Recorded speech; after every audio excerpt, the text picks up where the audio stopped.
नमस्कार।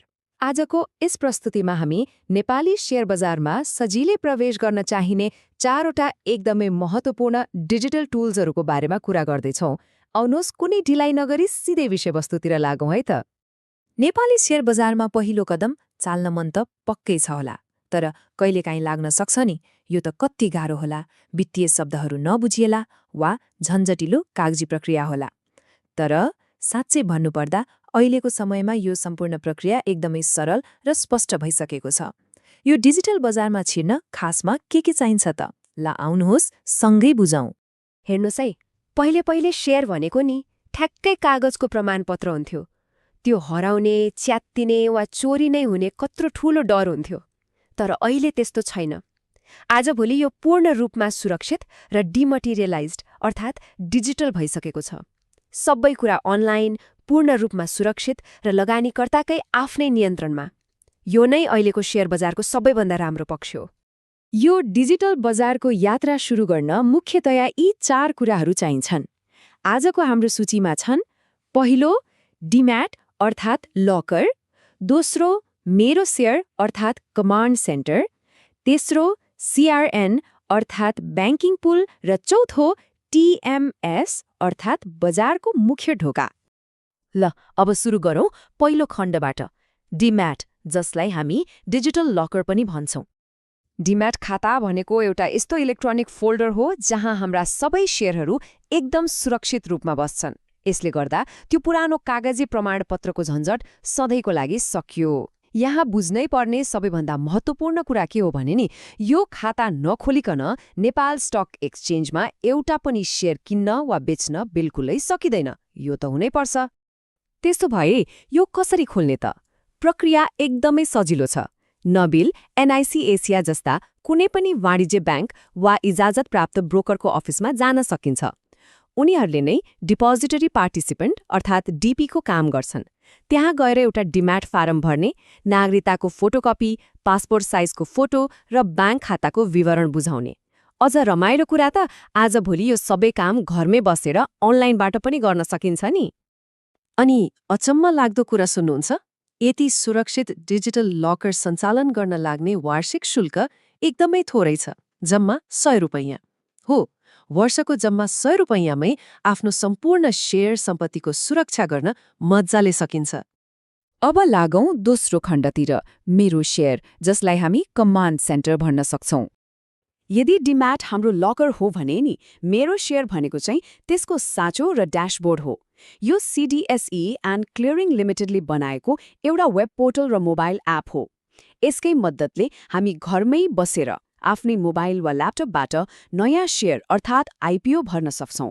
अनि आफ्नो पोर्टफोलियोको मूल्य बजारमा कति पुग्यो भनेर प्रत्यक्ष हेर्न पनि मिल्छ।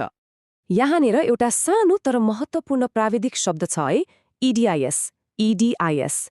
यसको पूरा रूप इलेक्ट्रोनिक डेलिभरी इन्स्ट्रक्सन स्लिप हो। जब हामी बजारमा शेयर बेच्छौँ नि, ती शेयरहरू किन्ने मान्छेको खातामा पठाउन मेरो शेयर एपभित्र यही इडिआइएसको प्रयोग गर्नुपर्छ। सजिलोसँग भन्दा डिजिटल रूपमा शेयर हस्तान्तरण गर्ने तरिका नै यही हो। अनि यसको वार्षिक नवीकरण शुल्क कति होला त? जम्मा 50 रुपैयाँ। यो शुल्क ई-सेवा, खल्ती वा कनेक्ट आइपिएस जस्ता डिजिटल वालेटबाट एकैछिनमा तिर्न सकिन्छ। घरमै बसेर यति धेरै काम गर्न मिल्ने शक्तिशाली टुलको लागि 50 रुपैयाँ भनेको त साँच्ची नै एकदमै कम हो, होइन र? अब कुरा गरौँ तेस्रो खण्डको, सीआरएन अर्थात् ब्याङ्किङ पुल। सीआरएन भनेको सीआइएसपीए रेजिस्ट्रेसन नम्बर हो। यो 8 देखि 10 अङ्कको एउटा विशेष नम्बर हुन्छ, जसले हाम्रो बचत खातालाई सिधै आइपिओ प्रणालीसँग जोड्ने काम गर्छ। ब्याङ्कमा गएर एउटा सीआइएसपीए फारम भरेपछि यो नम्बर सजिलै पाइन्छ। यसलाई पैसा चलाउन दिने अन्तिम अनुमति पत्र जस्तै सम्झिँदा हुन्छ। तर यहाँनिर एउटा एकदमै रोचक प्रश्न आउँछ। ब्याङ्क खाताबाट पैसा नकाटिएकनै यो प्रणालीले आइपिओ आवेदनको लागि पैसा कसरी सुरक्षित रूपमा रोक्का गर्छ होला त, जसलाई हामी फ्रिज गर्नु भन्छौँ। यो सुरक्षा संयन्त्र साँच्चै नै एकदमै चलाक र प्रभावकारी छ। आउनुहोस् यो कसरी काम गर्छ हेरौँ है। यसका चरणहरू यस्ता छन्। मानौ 10 किता आइपिओको लागि 1000 रुपैयाँको आवेदन दिइयो। पहिलो चरणमा आवेदन दिएपछि दोस्रो चरणमा ब्याङ्कले खातामा भएको त्यो 1000 रुपियाँलाई होल्ड वा फ्रिज गरिदिन्छ। पैसा ब्याङ्कमै हुन्छ तर झिक्न भने पाइँदैन। अब तेस्रो चरणमा यदि सेयर पर्यो भने मात्र त्यो पैसा खाताबाट काटिन्छ, तर यदि परेन भने नि त्यो पैसा आफै अनब्लक हुन्छ र फेरि सजिलै चलाउन पाइन्छ। साँच्चै भन्नुपर्दा यो सीआरएन प्रणालीको सबैभन्दा गजबको पक्ष नै यही हो। ल अब अन्तिम अर्थात् चौथो खण्ड, टीएमएस बजारको मुख्य ढोका। टीएमएस भनेको ट्रेडिङ म्यानेजमेन्ट सिस्टम हो। अहिलेसम्म हामीले कुरा गरेका टुल्सहरू नयाँ आइपिओ भर्नको लागि त काफी छन्, तर यदि दोस्रो बजारमा नियमित रूपमा शेयर किनबेच गर्ने हो भने मेरो शेयर मात्रै भएर पुग्दैन।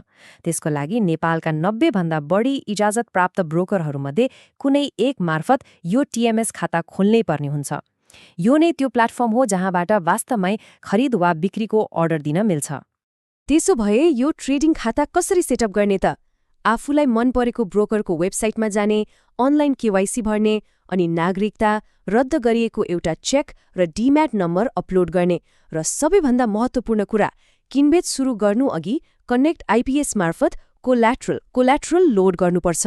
यो कोल्याट्रल भनेको चाहिँ कारोबार गर्नको लागि ग्यारेन्टीको रूपमा राख्नुपर्ने अग्रिम रकम हो। अब पालो आएको छ हाम्रो सुरुवाती प्याक अर्थात् द स्टार्टिङ प्याक चेकलिस्टको। अहिलेसम्मको सम्पूर्ण प्रक्रियालाई एउटा तार्किक क्रममा राखेर हेरौँ। भर्खरै बजारमा प्रवेश गर्न चाहनेहरूका लागि यो एकदमै सिधा र स्पष्ट चेकलिस्ट हो। पहिलो, शेयर होल्ड गर्न डिम्याट खोल्ने। दोस्रो, घरैबाट आइपिओ भर्न मेरो शेयर लिने। तेस्रो, ब्याङ्क खाता लिङ्क गर्न सीआरएन नम्बर लिने। र अन्त्यमा चौथो, दोस्रो बजारमै किनबेच गर्न टीएमएस खोल्ने। यसरी एकपछि अर्को गर्दै क्रम मिलाएर अघि बढ्दा सबै कुरा एकदमै पानी जस्तै छर्लङ्ग हुन्छ। यहाँनिर एउटा एकदमै महत्त्वपूर्ण प्रो टिप छ है, ध्यान दिएर सुन्नुहोला। ब्याङ्क, डिम्याट र टीएमएस खाताहरू खोल्दा नाम, मोबाइल नम्बर र इमेल ठेगाना ठ्याक्कै एउटै हुनुपर्छ। अलिकति पनि फरक पर्नु हुँदैन। धेरै नयाँ लगानीकर्ताहरूले ठ्याक्कै यहीँनिर गल्ती गरिरहनु भएको हुन्छ। यी विवरणहरू फरक परेमा पछि प्रणालीहरू लिङ्क गर्दा अनावश्यक प्राविधिक समस्याहरू आउन सक्छन्। त्यसैले फारम भर्दा यी कुराहरू एउटै छन् भनेर पक्का गर्नै पर्छ। ल अब हामी आजको यस जानकारीमूलक प्रस्तुतिको अन्त्यमा आइपुगेका छौँ। यी सबै कुरा बुझिसकेपछि यो रोमाञ्चक यात्रा सुरु गर्न सबैभन्दा पहिले कुन कुन कागजातहरू जम्मा गर्नु पर्ला त? नागरिकता, फोटो र ब्याङ्क खाताको विवरण खोज्न आजैबाट सुरु गर्न सकिन्छ नि, होइन र? आगामी दिनहरूमा शेयर बजारका अझै रोचक विषयहरू लिएर आउने नै छौँ। तबसम्मको लागि सिक्दै र सुरक्षित रूपमा अघि बढ्दै गरौँ। नमस्कार।